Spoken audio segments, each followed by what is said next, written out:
नमस्कार, आप देख रहे हैं न्यूज 18 इंडिया। मैं हूं आपके साथ पूजा। इस वक्त की बड़ी खबर आपको बता दें, इजरायल कैबिनेट ने 4 दिन के युद्ध विराम और 50 बंधकों की रिहाई के बदले 150 फिलिस्तीनी कैदियों को छोड़ने के प्रस्ताव को मंजूरी दे दी है।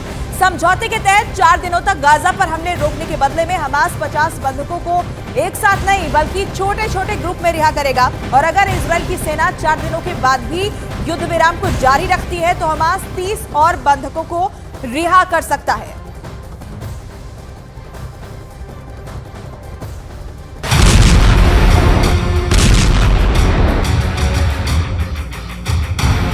देर रात जब एक तरफ इजरायली सेना गाजा में आग बरसा रही थी, रॉकेट और ड्रोन से अटैक जारी थे। बमबारी से त्राहिमाम मचा हुआ था। जब पूरा गाजा जल रहा था, ठीक उस वक्त नेतन्याहू की उनके अधिकारियों के साथ बैठक जारी थी। मशवरे लिए जा रहे थे कि आखिर कैसे बंधकों को हमास के कब्जे से सही सलामत छुड़ाकर उनके घरों तक पहुंचाया जाए। घंटों तक अधिकारियों ने अपने अपने सुझावों को नेतन्याहू के सामने रखा, लेकिन कोई भी ऐसा तर्क नहीं मिल सका जो नेतन्याहू के जहन में जगह पा सके और हमास के खिलाफ जारी जंग को कुछ वक्त के लिए शांत करा सके। रात गहरी होती गई और सुबह होने से ठीक पहले इजरायल के प्रधानमंत्री कार्यालय की तरफ से एक बयान दिया गया। बहुमत के साथ एक ऐसा फैसला लिया गया जिसका किसी को भी इल्म नहीं था। खबर आई कि इजरायली कैबिनेट ने 4 दिन के लिए युद्ध विराम की शर्त मान ली है। यह फैसला चौंकाने वाला था, लेकिन यह एक समझौता है जो हमास के साथ किया जाएगा। इसे कुछ ऐसे समझें कि इन 4 दिनों के युद्ध विराम यानी करीब 96 घंटे के दौरान लड़ाई को पूरी तरीके से रोक दिया जाएगा। इसके बाद हमास की तरफ से पहले 50 बंधकों को रिहा किया जाएगा। दावा किया जा रहा है कि इसमें करीब 30 बच्चे और 12 महिलाओं को छोड़े जाने का प्रस्ताव है, जबकि हमास के कब्जे में 40 बच्चे और 13 से ज्यादा महिलाएं होने का दावा है।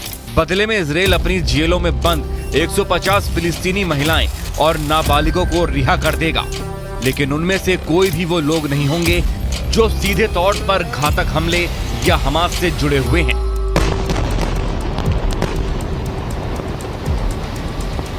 समझौते में एक शर्त यह भी है कि अगर युद्ध विराम आगे भी जारी रहता है तो हमास के कब्जे में 30 अन्य जो बंधक हैं उन्हें भी वो अगले 4 दिनों में रिहा कर देगा।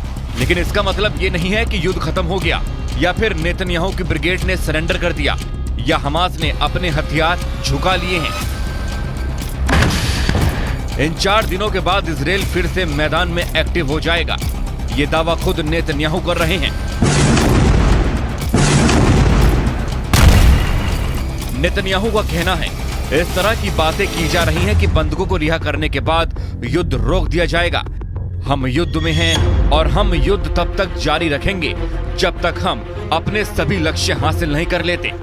युद्ध में कई चरण होते हैं और बंधकों की रिहाई में भी कई चरण होंगे, लेकिन हम तब तक नहीं रुकेंगे जब तक हम पूरी तरह से जीत नहीं जाते।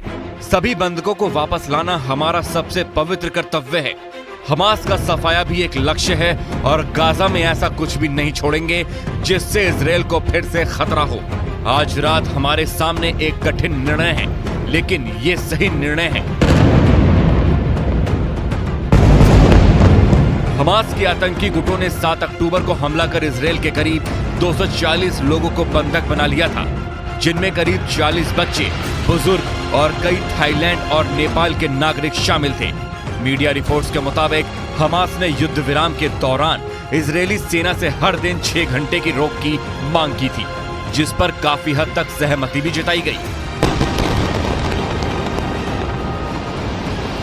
इजरायली मीडिया के मुताबिक बंधकों की रिहाई गुरुवार या शुक्रवार से शुरू हो सकती है। वॉशिंगटन पोस्ट की रिपोर्ट्स के मुताबिक इस डील के तहत 6 पन्नों की एक डील पर हस्ताक्षर किए गए हैं, लेकिन इस बीच इजरायल को एक डर भी सता रहा है।